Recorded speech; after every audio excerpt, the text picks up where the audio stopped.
पारंपरिक शेतीबरोबरच पूरक व्यवसाय हे नेहमीच लाभदायी ठरताना दिसतात। वर्ध्याच्या प्रतीक झोडे या तरुणानं शास्त्रीय पद्धतीनं रेशीम शेती करून उत्पन्नाचा नवीन मार्ग यशस्वी करून दाखवला आहे।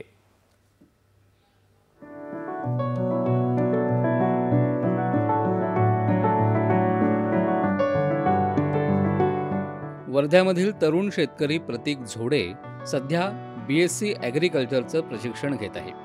आपल्या शेतीमध्ये त्यानं एक नाविन्यपूर्ण प्रयोग करण्याचा निर्णय घेतला आहे। बँक ऑफ इंडियानं आयोजित केलेल्या कार्यशाळेला उपस्थित राहून प्रतीकनं रेशीम शेतीचं तंत्र शिकून घेतलं। त्यानंतर 1 एकर शेतीवर तुतीची लागवड केली आणि रेशीम किड्यांचं संगोपन सुरू केलं।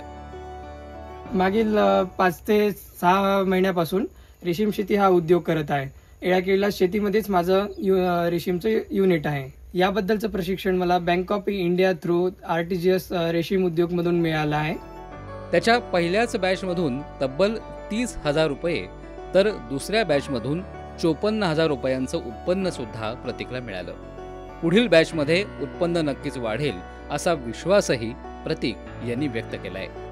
नियोजनबद्ध देखभाल, काटेकोर व्यवस्थापन आणि सातत्यपूर्ण प्रयत्न यामुळे शेतीतून दर्जेदार रेशीम उत्पन्न मिळत आहे।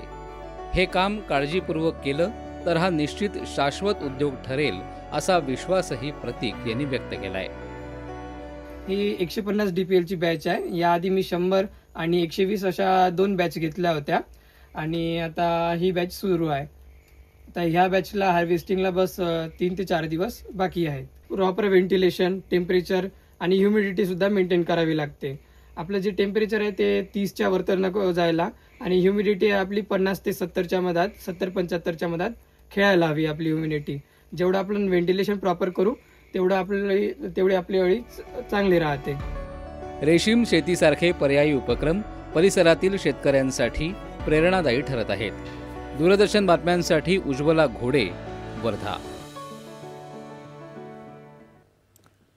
छत्रपती